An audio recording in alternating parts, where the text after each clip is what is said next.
ಯಾವುದೆಲ್ಲವೂ ಶಿವನಲ್ಲ, ಶಿವನು ಯಾರು? ಅವನಿಗೊಂದು ರೂಪವಿದೆಯೇ? ಎಲ್ಲೋ ಒಂದು ಸ್ಥಳದಲ್ಲಿ ಕುಳಿತಿರುವವನೇ ಶಿವನು ಅಲ್ಲ. ಶಿವನು ಇಡೀ ಜಗತ್ತು. ಶಿವನಿಂದ ಎಲ್ಲವೂ ಬಂದಿದೆ. ಯತೋ ಜಾಯತ ಪಾಲ್ಯತೆ, ಎಲ್ಲವೂ ಅವನಲ್ಲಿ ಸಂರಕ್ಷಿತವಾಗುತ್ತದೆ. ಅದರೊಳಗೆ ಎಲ್ಲವೂ ಲಯವಾಗುತ್ತದೆ. ಅದೇ ಶಿವತತ್ವ. ಯಾವುದೇ ಸಮಯದಲ್ಲಿ ನೀವು ಶಿವನಿಂದ ಹೊರಗುಳಿಯುವ ಪ್ರಮೇಯವೇ ಇಲ್ಲ. ಶಿವನು ಇಡೀ ಜಗತ್ತಿನ ಸಾರ. ಶಿವನು ವಿಶ್ವರೂಪ. ಇಡೀ ವಿಶ್ವವೇ ಅವನ ರೂಪ. ಆದರೂ ಅವನು ನಿರಾಕಾರ. ನಿರೇಹಂ ನಿರಾಕಾರ ಓಂಕಾರ ವೇದ್ಯಂ. ಹಾಗಿದ್ದರೆ ಅವನನ್ನು ತಿಳಿಯುವುದು ಹೇಗೆ?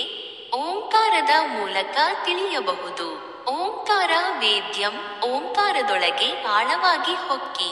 ಅದೇ ವಿಶ್ವದ ಆದ್ಯ ಶಬ್ದ. ಓಂ ಮಂತ್ರವನ್ನು ಪುನರುಚ್ಚರಿಸುತ್ತಿರುವುದಿಲ್ಲ, ಅದನ್ನು ಕೇಳಿಸಿಕೊಳ್ಳಲು ಆರಂಭಿಸುತ್ತೇವೆ. ಕೃತಿ ಜ್ಞಾನಗಮ್ಯ. ಶಿವನನ್ನು ಹೇಗೆ ಅರ್ಥ ಮಾಡಿಕೊಳ್ಳುವುದು? ಶ್ರುತಿಗಳ ಜ್ಞಾನದ ಮೂಲಕ, ಆಳವಾದ ಧ್ಯಾನದಲ್ಲಿ ಕೇಳಿಸಿಕೊಳ್ಳುವುದರ ಮೂಲಕ ಮಾತ್ರವೇ ನೀವು ಶಿವನನ್ನು ಅರಿಯಬಲ್ಲಿರಿ. ಶಿವನ ಸಾಕ್ಷಾತ್ಕಾರವನ್ನು ಪಡೆಯಬಲ್ಲಿರಿ. ಕೇವಲ ಧ್ಯಾನದ ಮೂಲಕ ಮಾತ್ರ, ವೈದಿಕ ಜ್ಞಾನದ ಮೂಲಕ, ಕೇವಲ ಧ್ಯಾನದ ಮೂಲಕ ಮಾತ್ರ, ಶ್ರುತಿಗಳ ಜ್ಞಾನದ ಆಳದ ಮೂಲಕ ಮಾತ್ರ ಶಿವನು ಏನೆಂದು ಅರಿಯಬಲ್ಲಿರಿ. ತಪೋ ಯೋಗ ಗಮ್ಯ. ತಪಸ್ಸಿನ ಮೂಲಕ, ಯೋಗ ಮೂಲಕ ಅನುಭವಿಸಬಹುದು, ತಿಳಿಯಬಹುದು ಎಂದು ಹೇಳುವುದು ಸರಿಯಲ್ಲ. ಅದನ್ನು ತಿಳಿಯಲು ಸಾಧ್ಯವಿಲ್ಲ. ಒಂದು ಸುಂದರವಾದ ಕಥೆಯಿದೆ, ಶಿವರಾತ್ರಿಗೆ ಸಂಬಂಧಪಟ್ಟಿದೆ. ಒಮ್ಮೆ ಬ್ರಹ್ಮ ಮತ್ತು ವಿಷ್ಣು ಶಿವನನ್ನು ಕಂಡುಕೊಳ್ಳಲು ನಿರ್ಧರಿಸಿದರು. ಶಿವನನ್ನು ಪೂರ್ಣವಾಗಿ ಅರ್ಥ ಮಾಡಿಕೊಳ್ಳಲು ನಿರ್ಧರಿಸಿದರು. ಬ್ರಹ್ಮನು ವಿಷ್ಣುವಿಗೆ, ನಾನು ಹೋಗಿ ಶಿವನ ತಲೆಯನ್ನು ಕಂಡುಹಿಡಿಯುತ್ತೇನೆ, ನೀನು ಹೋಗಿ ಅವನ ಪಾದಗಳನ್ನು ಕಂಡುಹಿಡಿ ಎಂದನು. ಆದ್ದರಿಂದ ವಿಷ್ಣುವು ಕೆಳಭಾಗಕ್ಕೆ ಶಿವನ ಪಾದಗಳನ್ನು ಹುಡುಕಲು ಅನೇಕ ಸಾವಿರ ವರ್ಷಗಳವರೆಗೆ ಹೋಗುತ್ತಲೇ ಇದ್ದ. ಎಷ್ಟು ಕೆಳಗೆ ಹೊಕ್ಕರೂ ಶಿವನ ಪಾದಗಳು ವಿಷ್ಣುವಿಗೆ ಕಾಣಲೇ ಇಲ್ಲ. ಬ್ರಹ್ಮನು ಮೇಲೆ ಮೇಲೆ ಹೋದರೂ ಶಿವನ ತಲೆ ಕಾಣಲಿಲ್ಲ. ಎಂದರೆ ಶಿವನಿಗೆ ತಲೆಯೂ ಇಲ್ಲ, ಪಾದಗಳೂ ಇಲ್ಲ. ಎಂದರೆ ಶಿವನಿಗೆ ಕೊನೆಯೇ ಇಲ್ಲ. ಕೊನೆಗೆ ಇಬ್ಬರೂ ಮಧ್ಯಕ್ಕೆ ಬಂದು ಶಿವನನ್ನು ಕಾಣಲಿಲ್ಲ ಎಂದು ಒಪ್ಪುವಂತಾಯಿತು. ಅದೇ ಶಿವಲಿಂಗ. ಲಿಂಗ ಎಂದರೆ ಚಿಹ್ನೆ ಯಷ್ಟೇ. ಆದರೆ ಶಿವತತ್ವವು ಅತಿ ಸುಂದರ. ಆದ್ದರಿಂದಲೇ ಆ ತತ್ವದ ಬಗ್ಗೆ ಮಾತನಾಡುವುದು ಬಲು ಕಷ್ಟ.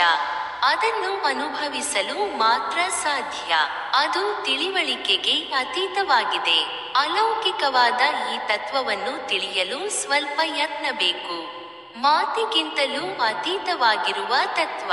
ಶಿವತತ್ವದ ಬಳಿಗೆ ಮಾತುಗಳು ಹೋಗಿ ಪುನಃ ಹಿಂದಿರುಗುತ್ತವೆ. ಶಿವನ ಬಳಿ ಮಾತುಗಳು ತಲುಪಲು ಸಾಧ್ಯವಿಲ್ಲ. ಮನಸ್ಸು ಅವನ ಹತ್ತಿರ ಹೋಗಿ ಅವನನ್ನು ತಲುಪಲು ಸಾಧ್ಯವಾಗದೆ ಹಿಂದಿರುಗುತ್ತದೆ. ಯತೋ ವಾಚೋ ನಿವರ್ತಂತೆ ಅಪ್ರಾಪ್ತ ಮನಸಾ ಸಹ ಎಂದು ಹೇಳುತ್ತವೆ ಶ್ರುತಿಗಳು. ಮಾತುಗಳು ಅವನ ಬಳಿಗೆ ಹೋಗಿ ಹಿಂದಿರುಗುತ್ತವೆ. ಮನಸ್ಸಿಗೆ ಅದು ಅರ್ಥವಾಗುವುದಿಲ್ಲ. ಇದರ ಬಗ್ಗೆ ಮಾತನಾಡುವುದೋ ಒಂದು ದೊಡ್ಡ ಸವಾಲೇ ಸರಿ. ಅಷ್ಟು ಸುಂದರವಾದ, ಅತಿ ಸುಂದರವಾದ ತತ್ವ.